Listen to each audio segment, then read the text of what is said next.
Hello and welcome to 100% Real with Ruby. Today I have Jess English on, and we speak a lot about body image, comparisons, about things that we believe to be true that are holding us back in our journey. We also touch on a lot of things that circulate around social media, around our perception of getting lean, our just intrusive thoughts that stop us ever breaking through to become the person we want to be. So I hope you enjoy this episode. So the time that I spent in my past putting myself into comp prep, putting myself into dieting, trying to stay lean, I think all that time and energy when I could have prioritized lifting more, when business wasn't such a focus for me, when coaching wasn't such a focus for me, when I didn't have all these other responsibilities, and when I had a lot more motivation, because we always have a lot more motivation, we always have a lot more oomph when we start. I put all of that into just chasing dieting, and I always think how much more, like how much further ahead I would be if I actually committed to the process the right way instead of spinning my wheels. As in us as coaches, we facilitate the process because we've been there. We understand the mindset behind it. We understand what it's like. And we could have been a lot more productive in the process ourselves. And it's really hard to see that unless you go through the same cycle yourself, or unless you actually slow down a little to have that awareness within yourself. When we are comparing ourselves, we are putting on a lens in that we don't see ourselves as we truly are. We are seeing ourselves through the lens of how we feel about ourselves, our past history, our past experiences, our environment, what we think about ourselves to be true, and where we have been in the past, our past struggles. And if we've lost a lot of weight in the past, we might still see ourselves as that person. If we tried to lose a lot of weight in the past, we can still be stuck in that whole identity of I struggle, I fail, I suck, I can never do this. And then comparing that to seeing people blitzing it, killing it. They have the bodies that we say we want, that we dream of, but we don't understand what goes into that. We don't understand the mindset behind it. We don't even understand anything besides the pixels on the screen. So I'll let you lead in with that thought.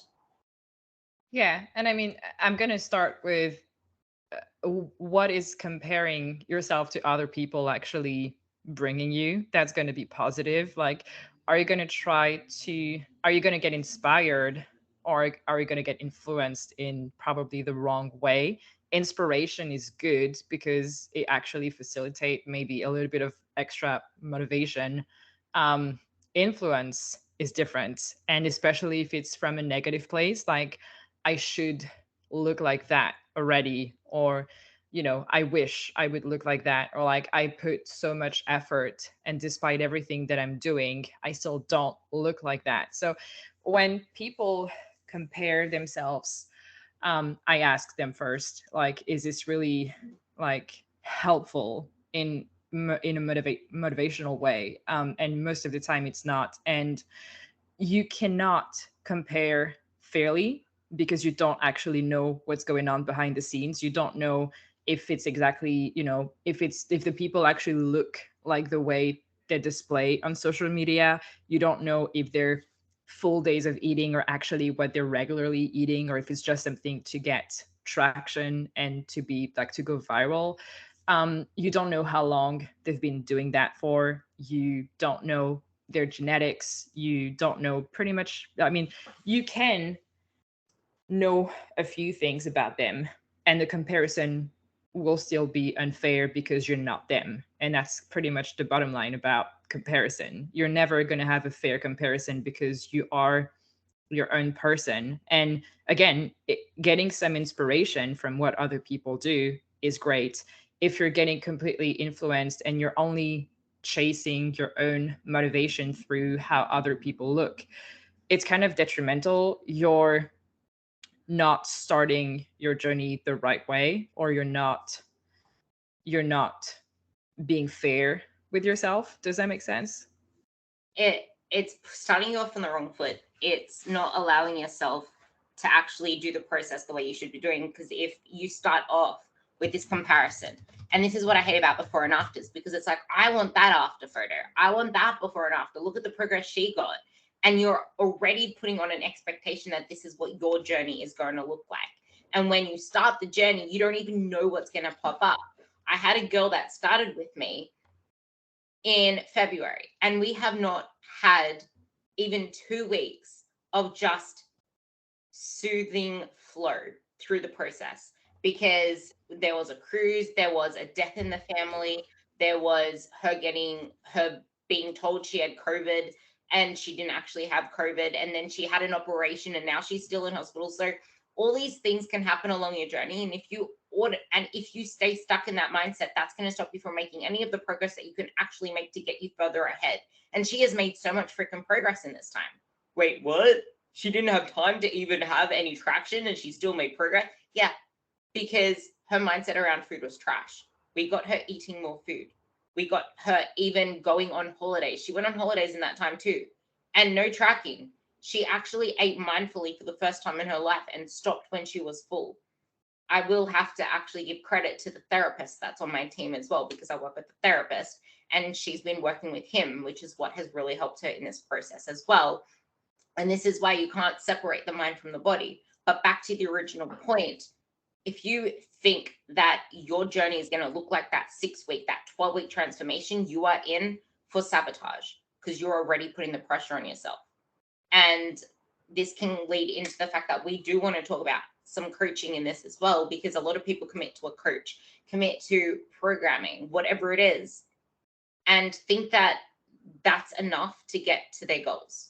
That the 4-month commitment, the 6-month commitment, the 3-month commitment, the 12-week program is going to get you to your goals. That's only the starting point.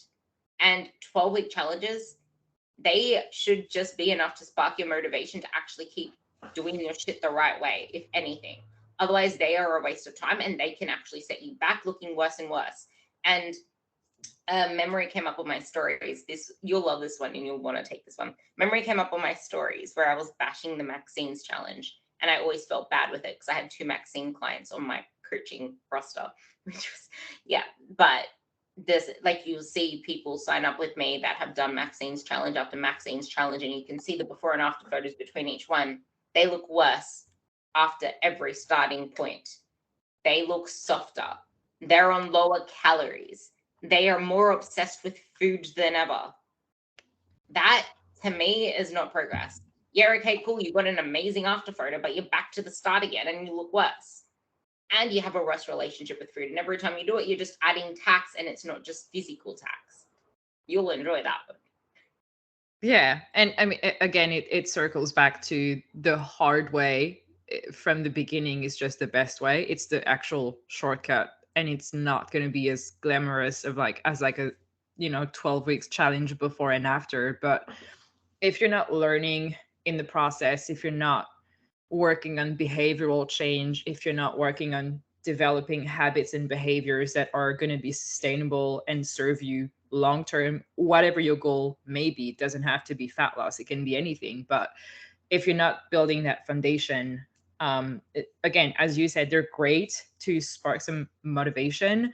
It's not going to keep you going. And if you just end up in a worse starting position every time you go through that, is it really worth it? Or could you just bite the bullet and commit to something for like a year and actually make progress and actually make sustainable changes? And it's a harder sale because it seems like, people want instant gratification. They don't want to be told like it's going to take you a year to start seeing some major improvements, whereas like a 12 weeks challenge is like, oh, I could lose, like 6 8 whatever like kilos in like 12 weeks.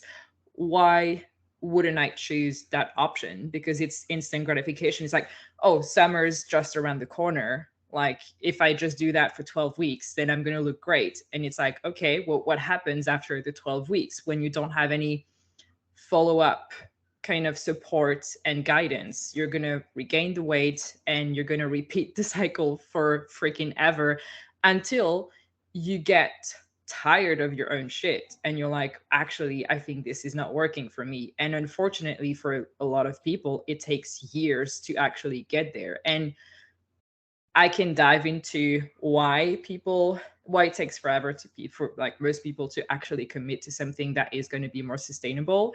um and social media, quick sale, people want to make quick money, and it's appealing.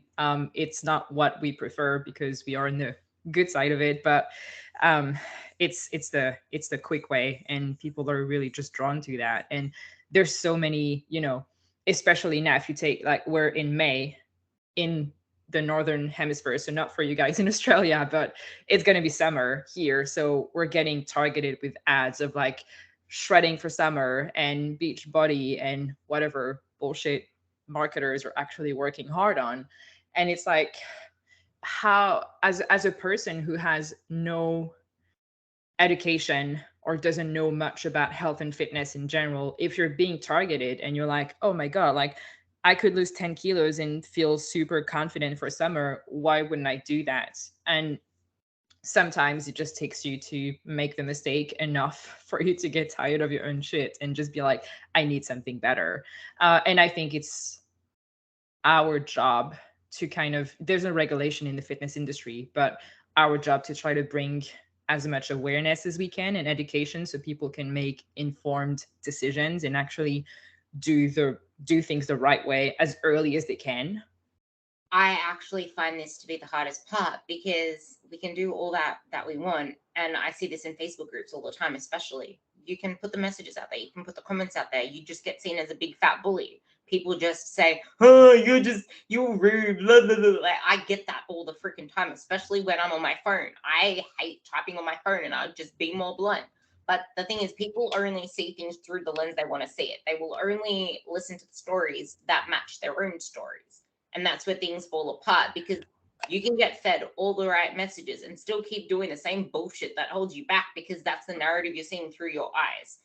I want you to relate your story to this, but with me, it was, I'm short.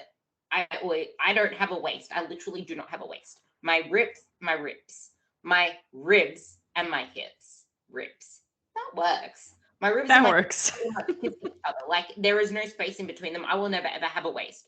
Me, I used to compare myself to these like 5'6" people, even people that are shorter that have a waist, people that I will never ever ever ever in my life look like because they have waists. They have an hourglass figure that I will never ever have. So I can call myself chunky. I laugh at myself and call myself a big fat thumb, like a big fat toe sometimes. But that's out of a lull, because it's like I accept the fact that I will never have a waist. So what can I actually work on? What can I do to make myself feel better, instead of this can tie into the whole clothes situation eventually. But it's that was what held me back. I never thought that things could work for me because I'm short, because I've dieted, because my body's broken. It doesn't work the same as anyone else's. I've already fucked it up enough as it is. As if it'll do what they're doing. Like, I know the process works. Like, you can see the proof, but it's not gonna work for me. And tie this into the fact that people only see, the hardest thing is when people won't get a coach because they see people getting coaches. They think it's just for freaking stage. I'm not getting on stage. Coaches are like, and then when they get a coach, they think it's just for weight loss. When coaches aren't just for, like, weight loss isn't the most important thing. That's like the tiniest part. And that's exactly why even 4 months with a coach is never enough if you actually want to get progress that you can sustain. And I've had people say, can I just sign up for a month because I'm going to go on holidays anyway? It's like, well, every single time you go on holidays, are you just going to factory reset back to where you were? Like, this is the time when you can actually learn how to fit this into your lifestyle, because you're going to be doing that a lot. I was gonna say, most of, like, not most, a lot of the people I work with are like, I'm just gonna get lean and then I'll work on my relationship with food. I'm just gonna get lean and work on my relationship with my body. I'm just gonna get lean so I can be efficient when I'm actually trying to grow muscle. And I'm like, that you're always going to have events, weddings, weekends away, vacations, Christmases and summers. It's not going away. Like, you can find a freaking reason not to do the thing you want to do but try to avoid doing the hard way. Every single week, every single day can be like, this is a celebration for this. I have like my 6 months anniversary of my partner. I have like the amount of things you can actually find as excuses is just it's infinite. um and if you and that's why it's important to know that if you try to get on stage, obviously it's going to be different because you're going to have to sacrifice a lot of things, but you should know that before you try to get on stage. If you're trying to have sustainable results, grow muscle, have like some form of body recomposition, it's going to be a lifestyle transformation and you want it to be sustainable. So if you go on vacation, you can actually learn how to make it fit your lifestyle. Even if it's new, even if you're going to make mistakes, you can learn from them, and that's actually how you fucking learn anyway. But yeah, that the whole can I commit for a month because then I'm going on vacation, it's like, well, yes you can. Are you going to get anything out of it? Probably not. And this is why, if you're going to work with someone and you're going to actually commit, like do it the right way and commit for a longer amount of time than just like 3 months. Can you see trends? Like can you see changes in 3 months? For sure. We're never going to tell you that 3 months you're not going to see anything, because like how the hell would we be selling anything if like we would tell you in 3 months you're not going to see anything? But if you want to make the changes sustainable and learn how to individualize the things you're after, how to work with your coach, because you need to develop a relationship with your coach. Like every relationship, if you want it to work, if you want to be collaborative, if you want to be supportive, you have to learn how people work, because not two people are going to be the same. So yeah, that's my thought on that. If I love the way so you said something, I'm like, oh, that's perfect. If you're going to work with someone and actually commit in Justin's words. But here's the thing, like, if you aren't willing to commit, then what the fuck are you doing this for? Like, literally, what are you doing this for? What do you want out of it? Results? Because you need to commit regardless. And if there's no commitment, there's no results. And there was something else that we needed to touch on, and that's a lot of people don't actually know what the process looks like. They don't know what commitment actually looks like. We're twinning so hard, because that's exactly what I was going to say when you were going through that. I was going to say, most of the time I understand that people are kind of nervous about committing for a long time because they don't know what they're going to be doing. And that's why when I get consultations with people, I ask them, like, what's your main goal? We're going to take it step by step, but roughly across 6 months, across a year, this is what it's going to look like. If you're trying to body recomp and you're skinny fat, maybe we're going to do like a intentional gaining phase that's going to be, pretty controlled, not gaining a bunch of fat on top of muscle, but we're still going to need to gain, and then we'll strip down, and then we'll maintain, whatever it may be. But people need, and again, like, the way we talk may seem harsh, we're not trying to be dickheads, but people do need to see that, we have a plan. It's not just telling you to stay with us so we can just have you for a year. It's actually, if you commit for a long amount of time, you are going to see the results that you want, but you need to commit. And the kind of barrier for a lot of people, it's actually not knowing what's going to happen. But here's the question: like, how has what you've been doing been working for you? Honestly, Yeah. how has chasing both losing fat and building muscle been working for you? Bringing the clothes here as well, because something that I saw someone say on a comment once was, so basically I just want to like I have some definition here, like I got some results here, I lost some weight there, but then I have this bit of fat that I just need it to like turn to muscle, and it won't go away. And then there's a clothes argument, like we were talking before we started this podcast, and this is a perfect segue for it, which is why I really needed to bring this up, in that people don't understand that if you actually want to build the body that you want, you can't skip the building part. And the building part takes place outside of the breaking down part. And the breaking down part is the fat loss part. Fat loss is not where results happen at all. You think that it's where results happen, but it's not. That is what reveals the results. You build results outside of the fat loss phase, because fat loss isn't living. Fat loss is a small phase of time that reveals the hard work that you put into life, that you put into lifting, that you put into nourishing yourself with good food. And when you see it in this perspective, little blips in time don't seem that hard anymore. And if you zoom out and realize that as well, then you won't be chasing perfection.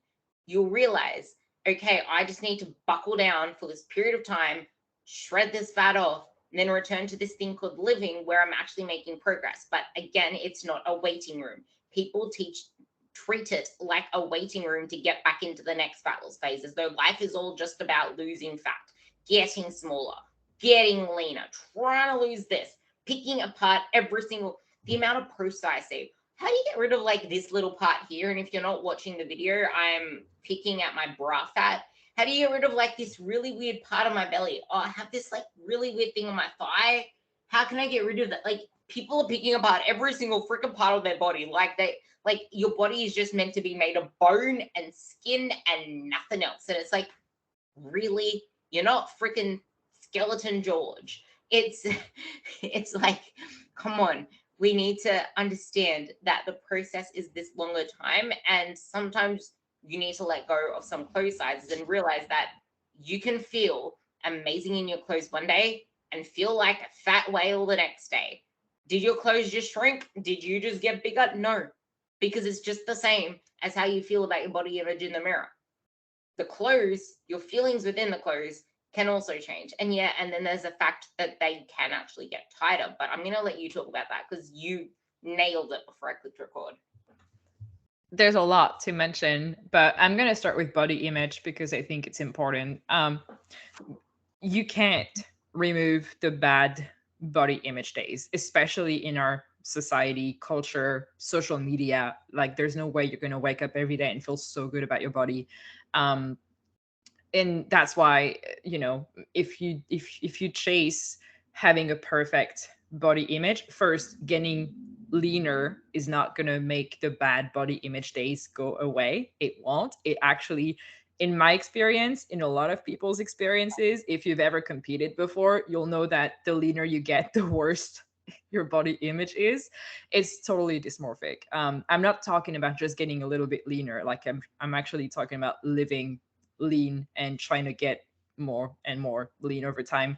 Your body image will be completely fucked up.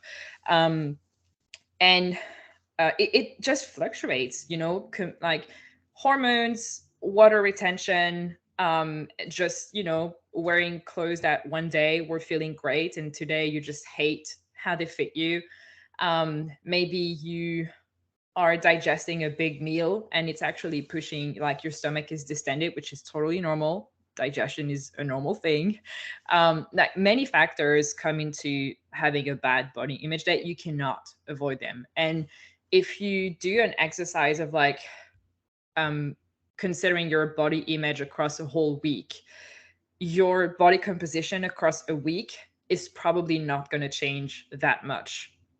Even if you have crazy hormonal fluctuations, you're never going to lose, 10 pounds of body water overnight, or like maybe in rare cases. But aside of that caveat, unless you have like extreme conditions, you're not going to have a huge difference in your body composition. Your body image can vary so much, and that's just many factors. Comparison on social media, and we circle back to that a lot. So, audit who you follow. If you follow a lot of people who are shredded, posing, editing their pictures, you're probably, going to take a lot of inspiration and influence from that, and that is going to impact your body image. But also just doing things that make you feel better. Like, if you are wearing clothes that feel really tight on a certain day, just wear something that's more comfortable. And I'm going to say something so cliche, but like, the clothes like are meant to fit you, not the other way around. Did I get that right? Is it the other way Yeah. around? Get that Yeah. right? Like, So yeah, it's like, make the clothes work for you. Stop trying to make yourself work yeah, for clothes. yeah, and you're not gonna control everything. And the more you're trying to control how you feel about how you look, especially on the bad body image days, you're just gonna spiral into a negative. Like, it's just gonna get worse. um I don't know where I'm going with this, but anyway, What do you say to people that are still so hung up about their clothes? Because you can't stay fitting in the same clothes forever. And we know that maintenance is not, it's almost like people expect to get to this point and then just stick there for the rest of their lives. Like, literally, they do not expect their bodies to fluctuate at all or the fact that their emotions will fluctuate all the time, or the fact that once you finish a diet, you are in your most depleted phase. You don't have glycogen, you don't have water, you have less food in your belly, you're used to chasing hunger, you're used to an empty belly, you're used to shitty training sessions, so you're not training really hard, you're not getting a lot of blood volume in your muscles, and then you go to train really hard and now your clothes feel tight, and then you realize that, hey, we're not dieting anymore, we're actually trying to go into a maintenance phase. But hey, maintenance doesn't just mean you're going to grow fat. Like, there's muscle tissue to grow, there's glycogen, and there's the fact that if you've lost a lot of weight, or if you're a skinny fat person, I see this a lot with people who are more of the skinny fat type, they're more of the slender type. I was meant to tag you in one of my old posts, but it was something like using clothes as a metric, using the scale weight as a metric, or even just any type of percentage. No, the percentage was later. Using clothes as a metric, using any numbers as a metric is going to hold you back as a smaller female, because the fluctuations are much greater of a percentage because we are so much smaller, and we will feel them a lot more. Like, if we are small, there's like a 1 kilo change, for example, or like just any shift in our body is going to feel like a greater magnitude than it will on someone that's a bigger person. And if we're tiny as it is, we will never see ourselves as that. When I was freaking lean, you can attest to this because I know you talk about this as well. But I was looking at like my comp prep stuff and I'm like, I never ever want to look like that again. That is the most unattractive shit I've ever seen. And when I was in that mind frame, all I wanted to do was get leaner. I was complaining about having fat here, fat there. I'm too flat. Oh no, now I'm too fat. Oh, I don't like this part of me. I can't let go of this leanness because now this is my body. But it was gross. And I was talking about it with one of my male friends, and he's like, yeah, bro, you realize that guys actually like things to like grab onto, and we just laughed. I'm like, yeah, there was nothing there to grab onto, but I still felt like a fat blob. Like, you can be the leanest person and still not see yourself as that. And here I was, you brought this up too, here I was comparing myself to someone more muscular, someone more athletic, someone more fit, who was able to eat all this food, live this life, find it so easy to just maintain this body. And I wanted that, but I didn't see myself where I was. Like, I didn't see the reality of where I was. I thought that I still needed to be leaner, train harder, do more reps, do more sets, do more this, do more walking, do more cardio, do all of this stuff to try to get to this body that was probably like 10 kilos heavier than me. And I remember my coach saying, you know, the body you want, it's about a damn 15 kilo difference from where you are right now, Ruby. I'm like, but she's lean. But they're lean, but bigger. And that is not built chasing a smaller you. And then, but here's this argument. You take this one. I'm gonna say something smart ass to myself that I just then. I'm not Ruby. I have a green wig on now. I'm talking to the Ruby that I just spoke. Yeah, but you at least have muscle. You're leaner. I still have fat to lose. I don't look like you yet. Take that argument. Yeah, and I mean, again, strip down your expectations and stop comparing yourself to something you can't fairly compare yourself to. Realistically, you're not that person. You are, and when you are, here's a fast track of like how to achieve the physique you actually want without going through the struggles we've been through and the journey we've been through of like competing and chronically dieting for fucking ever before actually realizing that all we needed to do was gain muscle. Stop trying to diet all the time. This is literally your shortcut to your physique. The physique that you want is not like, you don't get there by trying to stay lean or get lean all the fucking time. I chronically dieted for 3 years, fucked up my relationship with my body, fucked up my relationship with food. I was miserable all the time. I couldn't function. I was food focused 24/7. I lost my period.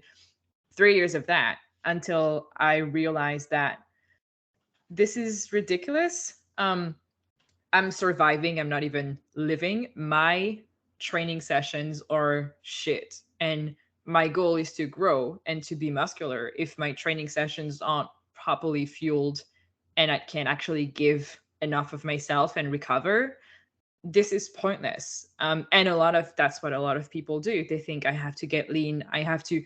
First year of training. Do you know how many people I have coaching inquiries with people who've been training or, know about nutrition for less than a year who are ready to go through a prep? And I'm like, you're not ready.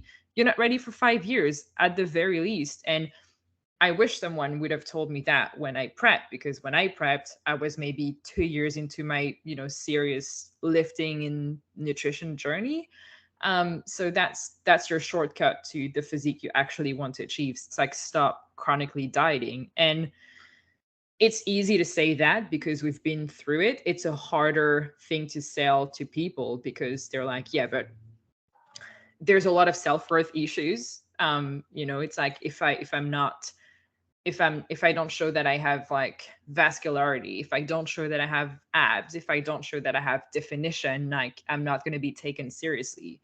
The thing is, if you want to actually look the way you want to look, you have to give that away for a certain amount of time so you can actually grow. um, and it's, again, it's the environment you put yourself in. It's auditing your, like, what content you consume. If you're only consuming competitors who are on drugs, shredded year round, or influencers doing photo shoots and staying super lean year round, you're not giving yourself a fair chance of achieving the things you want because you're putting so much pressure on yourself to achieve something that you actually not, like, the steps you're taking to get there are like the wrong way. You're doing the opposite of like what you want to achieve. So your environment matters.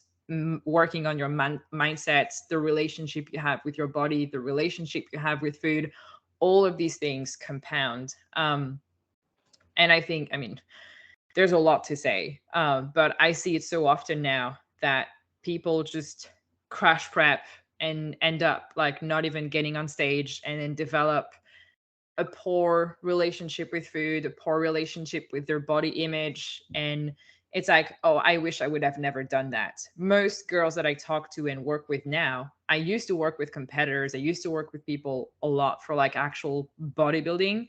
And now it's like kind of repairing people's relationship with foods in their body and understanding that you can achieve your physique goals, but you have to go through that process and you have to strip back down your expectations. And comparison is really, it's so easy because we have access to so much on social media instantaneously that you cannot not compare yourself, but you have to do the mental work to not let it affect you. And that's the biggest chunk of work you'll ever do.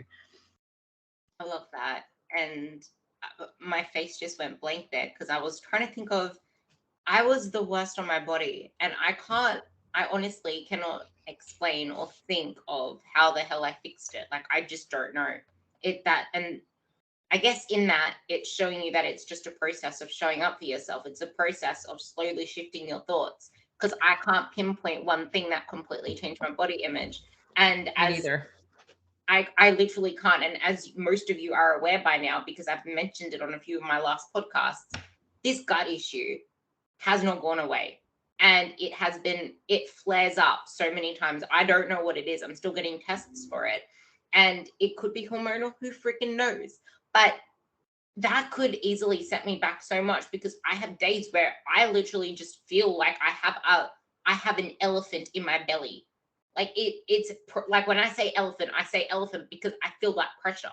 Like, it's amazing how much I have not let it be tied to my worth. It gets me down. I am so sick of it, but not for the fact that, oh my God, I look like a beach whale. Like, I don't say it that way. It's the fact that it is so inconvenient. And if anything, I'm Yeah. so freaking pissed off that I can't eat like a normal human being and have the freaking Yep. carbs that I want to eat and eat Yeah. the foods that I want to eat. Like, that is what's annoying me. The fact I can't eat more food and digest more food so I can actually build more fucking muscle. Like, it's the complete opposite. And people also just see all these people prepping all the freaking time, because that is what they show on. So, like, social media isn't showing people that go to the office that friggin' have 100 kids to look after. Like, those people do not have time to post their bodies on social media, nor do they want to post their bodies on social media. Like, the general person is not on social media. What you're seeing is like this fashion show on your phone screen. I'm so elaborate right now, but it's like, that is not the next step to just deciding that you want to lose weight. It's like, I think I need to lose weight. I'm so sick of where I am. I should get a coach to prep me.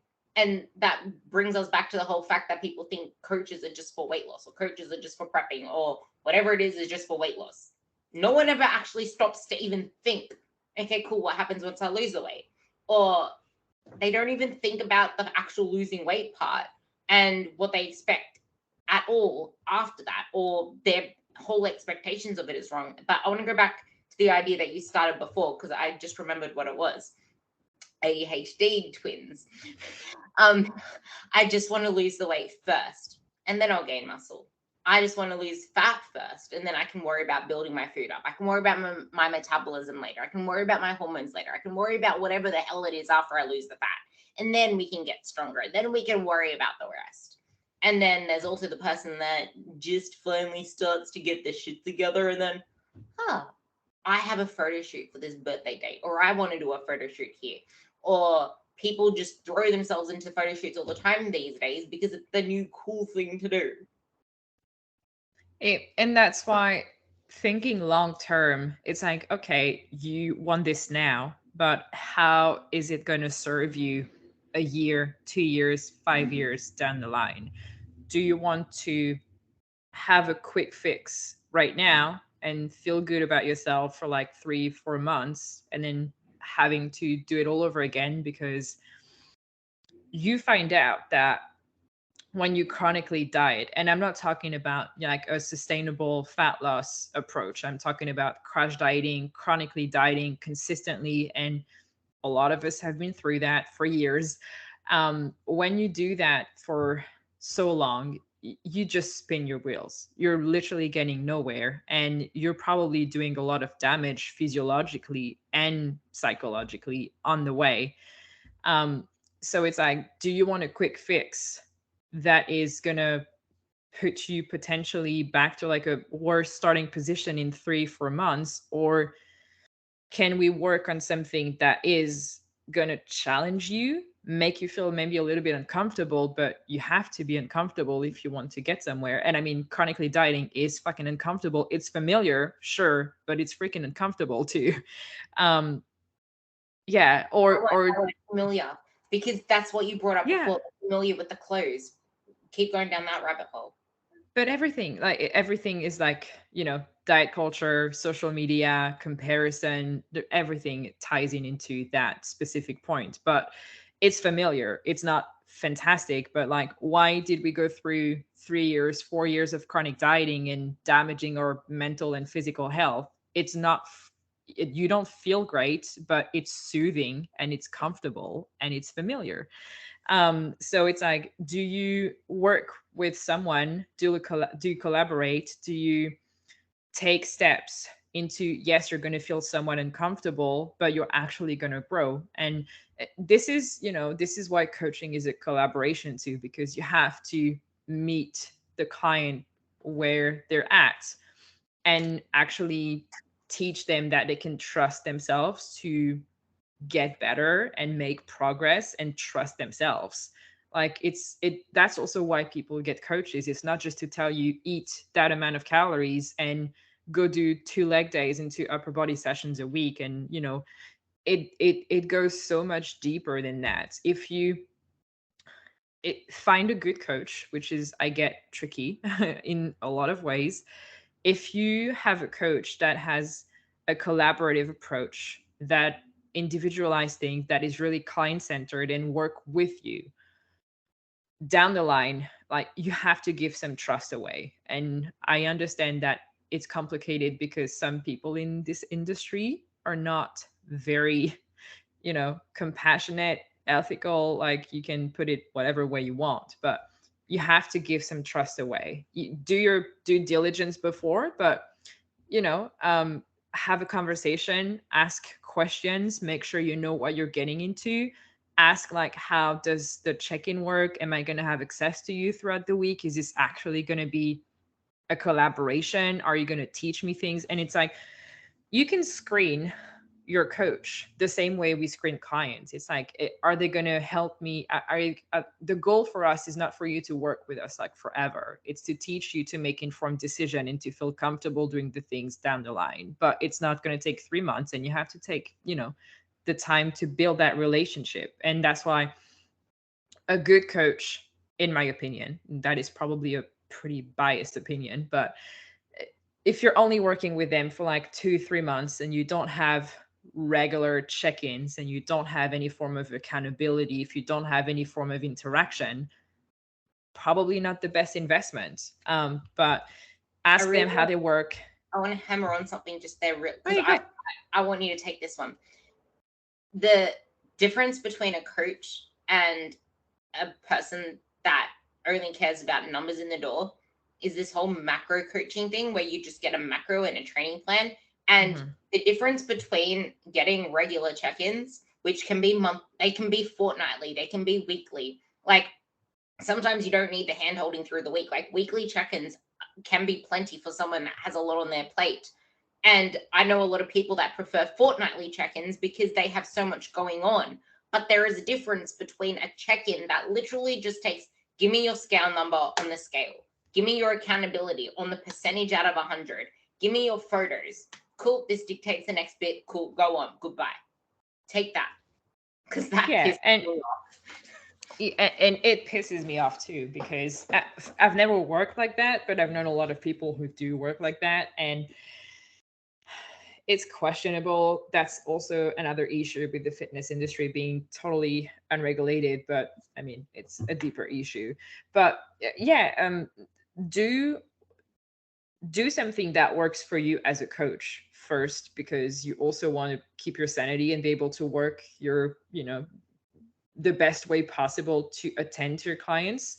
But also make sure that people have a way of working with you that works for them as well. And that's why I will never scale my business to have fucking 50 clients a month, because it's not realistic for me. It would take me so much time. And I'm okay with maybe charging more per client and have less clients and actually working with them. But the whole check-in, like not just giving you numbers, it's like you're just another number to them. Like you're not, like you're so much than just a body or like a before after picture. And there are a lot of people who think it's just a numbers game, and that if you can scale that. I've done a business course, and the goal was just to scale into fucking oblivion. It's like, how many clients can you get while doing the least work possible? And I do get it that as a business owner, you have to, in some ways, make sure you get enough money and you get paid more overtime and whatever. But Wrong it was industry. so, yeah, yes, exactly. It was so unethical. And I'm like, I mean, this is not the way I can work with people and bring them results. So I mean, I can speak about the problems in the fitness industry for fucking 3 hours if you want to. But start there. Screen the coach as much as we screen clients. I don't work with everybody because I don't think everybody is a perfect fit for me. And the same way you may not find that the coach is the best fit for you, but ask them how they work. Ask them their long-term plan. Ask them how they're willing to work with you. And I don't enjoy too much the discussion around coaches aren't babysitters. That bothers me in some ways, because yes, if you commit to coaching, you need to be like, keep yourself accountable in some ways, There are but at the client same time, expectations. There are client yes, expectations that you need to uphold. yes, And I hate that as well. The whole like coaches aren't there to keep you account. Like there is a reason, like that is why there are check-ins. Like you need to do your due diligence to get onto the check-ins when you can, or at least even when you're struggling, use the freaking check-in, because that is what we're here for. We're here to keep you accountable. We're here to help you through it, because you're okay. We're not here to hold your hand, but we're here to make the process a hell of a lot easier.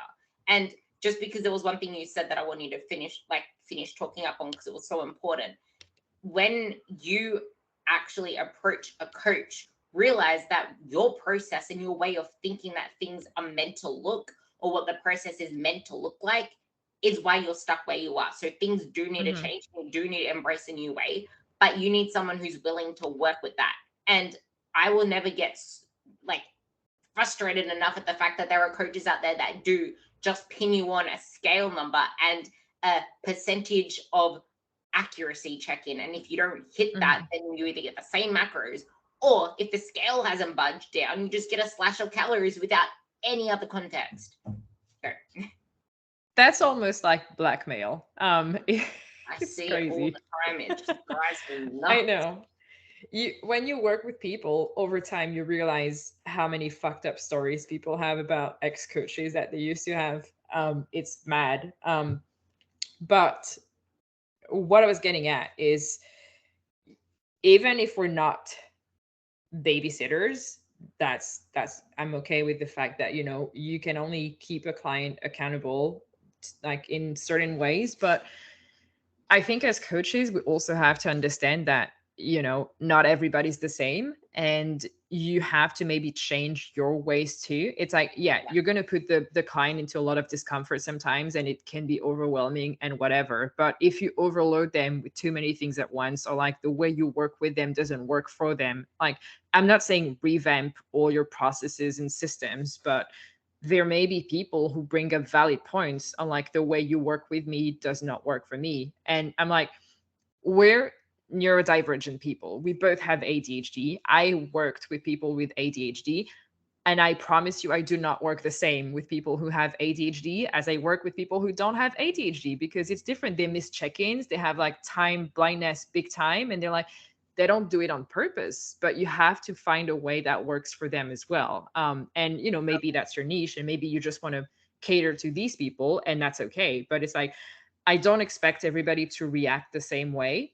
And I think it's like a kind of a fault on our part, and I say our, like, as fitness industry coaches, but it works both ways. Like, yes, you have to be willing to commit and be somewhat uncomfortable, but as coaches, we also have to meet people where they are and maybe change a few things. And again, I'm not saying like completely change everything that you do, and maybe sometimes accept you're not just the right fit for them, you're not the person to help. Like, I see it sometimes when I screen people for eating disorders.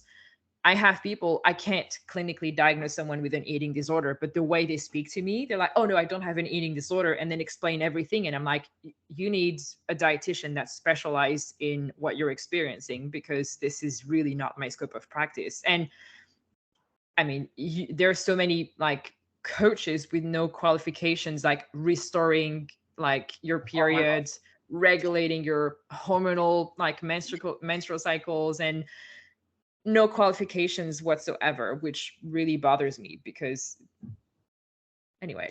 Let's just put you on a gut protocol with some hormone stuff. Oh, Oh my God.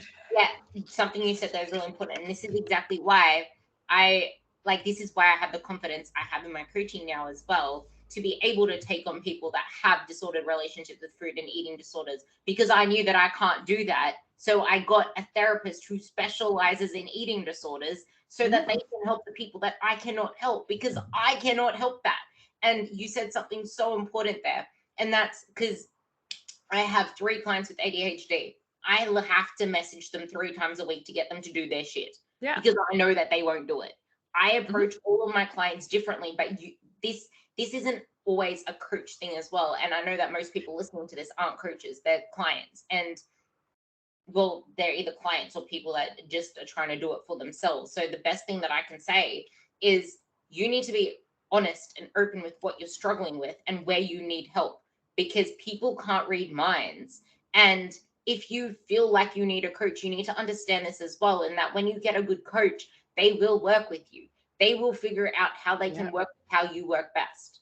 Because you might need them, you might need to have, for example, I don't know, like less check-ins. Like it's too much for you. So you just want to have like something to sum things up at the end of the week every week, or at the end of the fortnight every fortnight, or whatever it is. or you need them to actually remind you through the week to do your check-ins, which like for me, I have one of my ADHD girls to actually have reminders on her phone as alarms. Yeah. Hey, do this, because sometimes you need to be accountable to yourself and make it easier for your process. So for the girls that I know need the reminders, I make them set their alarms on their phone so it goes Same. off and it goes off. And that Yeah. way you are being self-sufficient. You are helping yourself through the process. Like, set the alarms, know where your weakest links are so that you can keep moving. And I want to tie everything that we just said back into the body image thing, because that's what this part one is all about. And this isn't meant to be around like, because like I said, most people listening to this aren't coaches, so it's like, how does this apply to me? But this is the very thing. Like, us, Jess, me, we are examples of coaches who give a shit. We are example of coaches who actually care about your well-being and your health and getting you to where you want to be. An example of a bad coach is someone that isn't willing to challenge you when all you want to do is get into a fat loss phase all of the time, or when you want to actually lose some fat for summer or for a photo shoot when you aren't physically in the right place to do that. If they challenge you, that is a good coach. If they just do what you want to do because they want your money, then that is not a good coach. Like, it needs that thing. But bringing it back to the body image, you will never have a good body Hold image. on. Can I say something first? Yes. Growth happens at the border of challenge and support. You need both. That's at 50-50 as a time point. That's perfect. Carry on. Like, you need to, like, there is no growth if there's no challenge. And something that you need to remember with the body image part of all of this, I'm so happy I remember that. But with the body image part of all of this is, you will never have that positive body image if you are not challenging yourself, like Jess said, if you're not growing yourself, like Jess said. But also, if you aren't actively working on yourself, if you aren't showing up for yourself to do the things that you know you need to do, if you aren't getting out of that cycle that you know you need to get out of to actually start actively working towards the person you want to be, if you have, like, most people that struggle are the ones that keep trying to do it on their own because they don't have faith and trust in their plan. So the moment they get uncomfortable, they think they're going backwards, so then they don't commit to it, and then they self-sabotage, put themselves back into a diet, reactive dieting, or they just figure out a way to go back to what they're used to doing because it's comfortable, it's familiar, and again, stop themselves from progress. If you don't have confidence in your plan, if you don't trust yourself, if you aren't patient with yourself to take it the right way, the long way, the learning, the uncomfortableness, the relapsing, because there will be relapse, you are not going to have that body image that you need to move forward, because you aren't showing up for yourself with the things that you know you need to do to get to that next stage. I'm going to let you sum that little body image part up because we need to do a part two. Because confidence is something you build over time. Like, you don't wake up one day and be like, I feel so fucking great about myself and I'm so confident. Like, you build confidence by taking small actions every day and just be consistent with actually showing up for yourself, whether that's related to body image or anything else, really. But to stick to body image, you're not, whatever you do, you can do the most work on your mindset and your psychological approach to how you look and how you feel about how you look. You're never going to have a perfect body image every day. Like, this is unrealistic. And if you chase looking the best so you can feel great about how you look all the time, you're setting yourself up for so much failure. Because I now think I have a great relationship with my body overall, but it's like, oh, I've kind of fixed, repaired, whatever the word I don't want to use heal because I hate that word, but I feel good about my body most days. And it's like, now that I've fixed kind of that relationship with my body in general and I'm not too bothered by the things that used to bother me, I have other things creeping up. It's like, now it's my skin, and it's like I can't stop obsessing about it. So I have to redo the work that I did on my body image across, like, my body overall to my skin. And it's like, you can't avoid those days. They will always be there. Like, and especially as women, and I'm not saying it doesn't happen to men, but we have hormones that fluctuate throughout the month that makes it so hard for us to not, like, feel like shit about our bodies, like, at least a week per month. So chasing perfect body image all the time is unrealistic. What you can chase is the confidence that when the bad body image days happen, you can handle them. And it's a lot of psychological work. It's actually training yourself. Yeah, it's confidence. It's like training yourself. Like, it's not comfortable. I don't really enjoy how I look today, but it's not going to prevent me from doing the things I need to do. I can still show up to the gym. I can still do whatever activity I had planned. I'm still going to eat my meals because it's important for my goals and it's aligned with my values and whatever. But I'm not going to let it stop me from doing the things I need to do. And that's also how you build confidence. It's learning how to overcome these days. And it's not fucking easy. And that's why people avoid it. People prefer to keep chasing fat loss forever instead of facing the hard truth that even if you're super lean, you're always going to have these days. And might as well do the work now so you can actually chase your physique goal instead of just chasing fat loss forever and like just. Oh my God, that is perfect. I need to repeat that part. Sorry. Do you want to chase a fat loss goal or a physique goal? They are not the fucking same. Go listen to my first episode with Luke, the 250 episode. He's like, we are not here to just lose fat. We are here to build a physique. If you want to build a physique, if you want weight loss, fat loss, they are two different things. Fat loss, weight loss, this basket. Building a dream physique, that basket. Well, that was like the perfect line, and it was just I love that. I'm gonna make that the title of this episode. Part of Okay, it. Honestly, good. that is like honestly, ask yourself: do you want to lose weight, or do you want to change your body? Do you And want to? we haven't even touched on all the negative adaptations that come with chronic dieting, and that could be like a freaking hour podcast just specifically on that. So it's like, And that's exactly what we are going to give you. We're going to come back with a part two talking about all the things that you need to be aware of, the cost of certain goals, what you need to be willing to, like, you need to be honest with yourself with what you're willing and not willing to give up.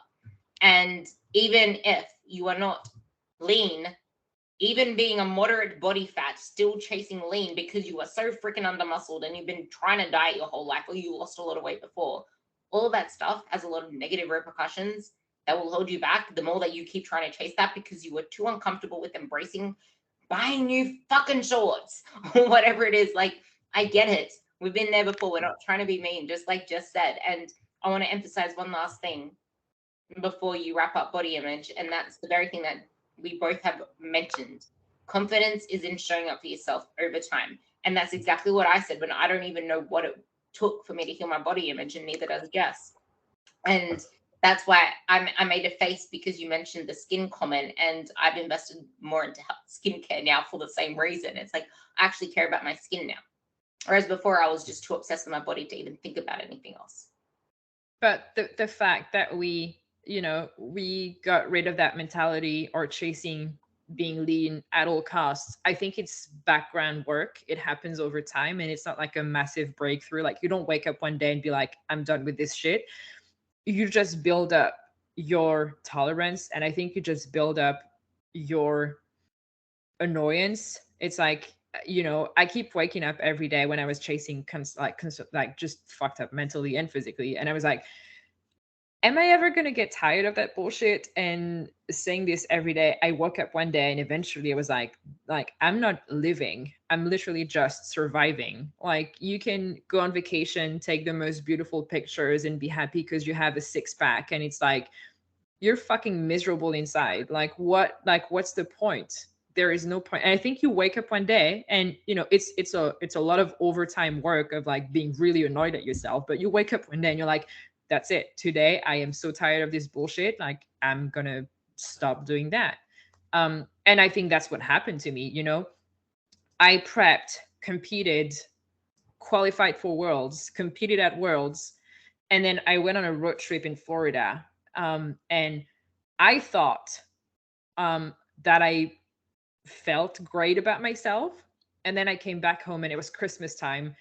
And I realized how disordered everything still was. And I'm like, this needs to stop. And overnight, I stopped tracking my calories. I stopped weighing myself. I just ditched all of it. And I'm not saying you have to do this. Please do not do this if if you feel stressed about even just thinking about it. But that was the right decision for me back then, and it really helped me. And I haven't tracked my food or weighed myself since then, and I feel the best I've ever felt about myself.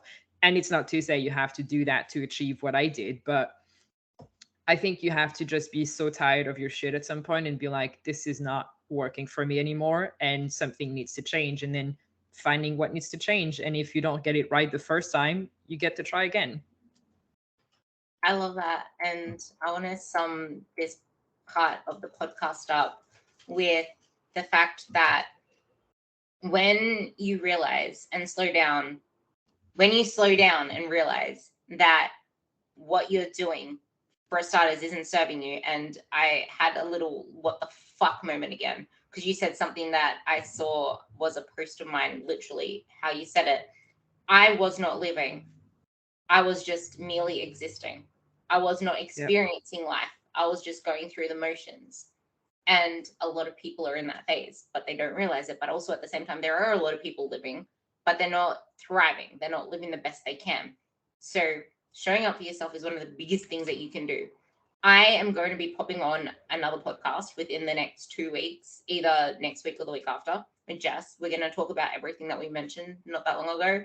So that, Can I mention something else? I'm so sorry. One last thing. sum it up. I want you to tie it up with a bow. I'll let you sum it up. Go. Something that helped me, I haven't even thought about mentioning this, and it's huge. Making sure that I knew what my values were and realizing that the discomfort of me constantly chasing being lean was so misaligned with my values. My values are freedom and growth and connection. And everything that I was doing was literally the opposite of those. And then I realized, and I'm like, my therapist back then had me do the values exercise. So I'm like, what do you feel are your values? And then you pick two or three. And then from that, they ask a bunch of questions like, when do you feel you're living into your values? When do you feel you're like actually misaligned with your values? And I was like, I am so misaligned with all my values. And I am, just doing everything against it. And that's why I felt so uncomfortable. I'm like, if I actually take it from a place of like, these are my values and this is what I have to do to actually feel better about everything that I'm doing. And doing the values exercise, all of my clients, when I onboard them, we set goals based on their values. So we do values based goal setting. And it's the best thing ever because then we get to identify if it's actually their goals or if they're just like a byproduct of like, social media influence or whatever. So values, so important. I don't know why I didn't mention that before.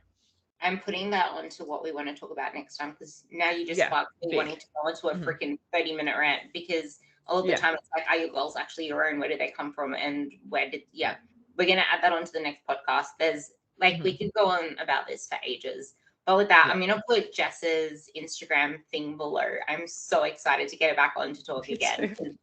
We're like this is probably the most important topic that will lead to long-term results if you can embrace this, Yep. be patient with this, and even just sit with the discomfort of listening to such an uncomfortable conversation. Is there anything Yep. else you want to say? Perfect. Nope. Thank you for listening. If you enjoyed this, go and give us a message and let us know. Share this podcast, give this podcast a rating, and yeah, we will see you on the next podcast.